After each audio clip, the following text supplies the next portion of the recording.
కృపావాక్యం వింటున్న మీ అందరికీ ప్రభు పేరిట వందనాలు. పరిశుద్ధ బైబిల్లో నుండి ఒక లేఖనాన్ని మనము చదువుకుందాము. 2వ రాజులు 4వ అధ్యాయము 40వ వచనాన్ని చదువుకుందాం. తినుటకు వారు వడ్డింపగా ప్రవర్తన శిశువులు రుచి చూసి, దేవజనుడా, కుండలో విషమున్నదనియు కేకలు వేసి దాన్ని తినకుండా మానిది. ఇక్కడ ఈ మాటను, చక్కటి మాట మనం ఒకసారి జ్ఞాపకం చేసుకున్నట్టయితే, ఆనాడు కరువు ఉన్నప్పుడు, వాళ్ళకి ఆహారము సరిగ్గా లేనప్పుడు, అప్పుడు ఎలీషా మనమందరం కలిసి మంచిగా ఆహారం తిందామని చెప్పేసి అందరూ కూరలు తెంపుకొచ్చి ఒక కుండలో వేసి బాగా ఉడకబెట్టారు. ఉడకబెట్టిన తర్వాత దాన్ని వడ్డించండి తిందామని చెప్పేసి అన్నప్పుడు, అప్పుడు దాన్ని వడ్డిస్తూ ఉండగా అందులో ఒక శిశువు ఏం చేశాడు చెప్పండి, దాన్ని రుచి చూశాడు. రుచి చూసి ఎమ్మడే అంటున్నాడు, దేవజనుడా, కుండలో విషమున్నది అని గట్టిగా కేక వేశాడు. అందరూ తినుకోకుండా ఎమ్మడే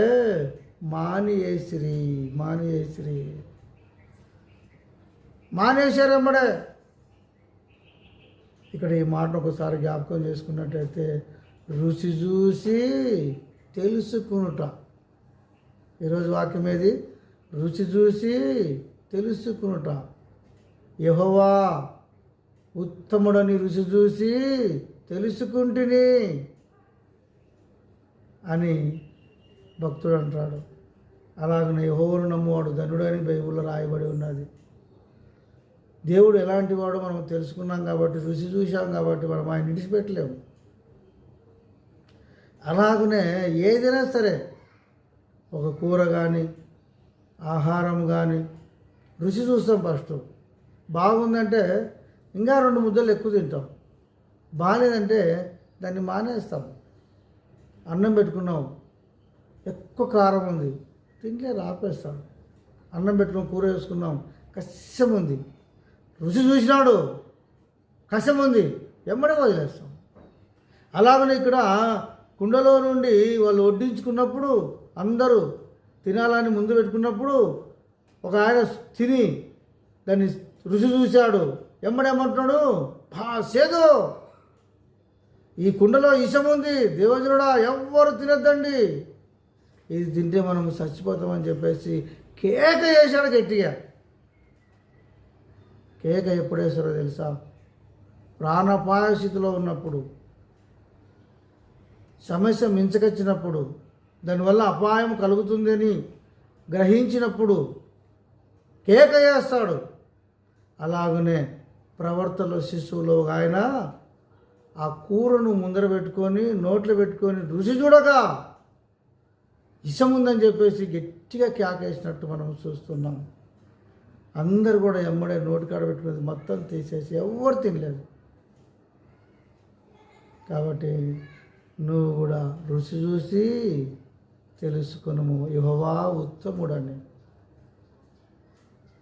గుణం రుచి. కాబట్టి నీవు కూడా మంచి మార్గంలో వర్ధిల్లుతూ మంచిగా వర్ధిల్లాలని దేవుని యొక్క వాక్యము సెలవిస్తుంది. నీవు కూడా రుచి కలిగిన వ్యక్తి వలె నువ్వు ఉండాలా, మంచివాడుగాను ఉండాలా. కుండలో కూర ఉంది కానీ దాన్ని ఎవరూ తినలేదు. నువ్వు కూడా ఉన్నావు కానీ ఇంట్లో వాళ్ళకి ఎవరికి ఉపయోగపడకపోతే ఏం లాభం చెప్పు? ఇంట్లో మాత్రం భర్త ఉన్నావు కానీ భార్యకి ఉపయోగపడవు, పిల్లలకి ఉపయోగపడవు. ఏం చేయాలి చెప్పు? నిన్ను చూసి అందరు భయపడతారు, నిన్ను చూసి అందరు అసహించుకుంటారు. నువ్వు కూడా ఆ చేదు కూర లాంటి వానివి. అలాగుంటే లాభం లేదు.